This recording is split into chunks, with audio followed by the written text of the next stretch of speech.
से आई तबाही के बाद तुर्की में युद्ध स्तर पर रेस्क्यू ऑपरेशन जारी है। रेस्क्यू टीम मलबे में दबे लोगों को निकालने के लिए लगी हुई है और इस बीच मलबे से एक बच्ची को सुरक्षित निकाला गया, जिसकी एक्सक्लूसिव तस्वीरें आप न्यूज़ 18 इंडिया पर देख रहे हैं। और इसके बाद रेस्क्यू की टीम ने जश्न मनाया है। ये तस्वीर आप देख रहे हैं, तुर्की और सीरिया में कितना भयावह भूकंप आया और उसके बाद 8000 से ज्यादा लोगों की जान जा चुकी है, लेकिन रेस्क्यू टीम युद्ध स्तर पर काम कर रही है। और इस बीच ये छोटी सी बच्ची आप देखिए किस तरीके से कई घंटों तक जिंदगी और मौत के बीच जूझती रही, लेकिन आखिरकार रेस्क्यू टीम की कड़ी मशक्कत के बाद इस बच्ची को बाहर निकाल लिया गया, जिसके बाद रेस्क्यू टीम जो जहां मौजूद थी उसने जश्न मनाया है। और निश्चित तौर पर ये उनके लिए बड़ी उपलब्धि हो जाती है, क्योंकि जब बड़ी बड़ी इमारतें धराशायी हो गई हैं, उसके नीचे कई बच्चे, कई लोग, बूढ़े बुजुर्ग सभी दबे हुए हैं, उन सबको बाहर निकालना ये उनके सामने एक चुनौती है। ऐसे में इस छोटी बच्ची ने जहां एक जंग लड़ी, वहीं एक जंग रेस्क्यू टीम भी लड़ रही है। भूकंप के कई ताकतवर झटकों से तबाह हो चुके तुर्की की मदद के लिए भारत से एनडीआरएफ की एक टीम और बड़ी मात्रा में राहत सामग्री रवाना की गई। प्रधानमंत्री नरेंद्र मोदी ने एक दिन पहले ऐलान किया था कि इन मुश्किल हालात में भारत तुर्की की मदद करेगा, जिसके बाद दिल्ली के पास गाजियाबाद के हिंडन एयरबेस से आधी रात को ही एनडीआरएफ की 51 सदस्यों की टीम डॉग स्क्वाड और जरूरी उपकरणों के साथ तुर्की के लिए रवाना हो गई। तुर्की के लिए उड़ान भरने से पहले भारतीय वायुसेना के इस विमान में एक ट्रक और 2 गाड़ियों को भी लोड किया गया।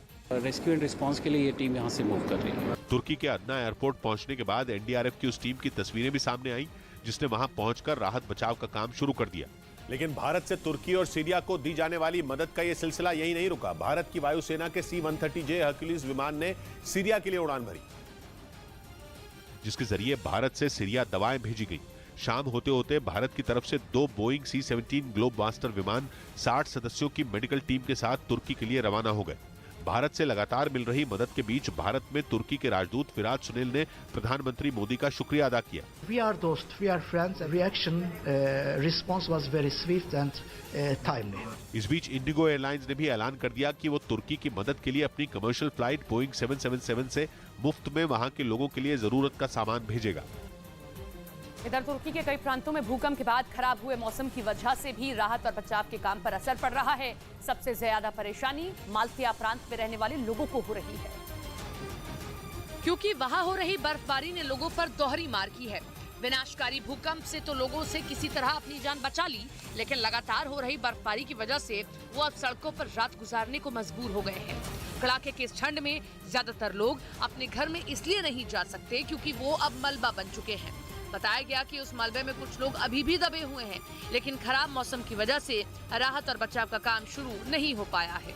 वहीं तुर्की के हतय प्रांत में भूकंप के बाद कुछ इलाकों में आई बाढ़ लोगों के लिए परेशानी का सबब बन गई। न्यूज़ 18 इंडिया की web series FIR number 208 streaming now.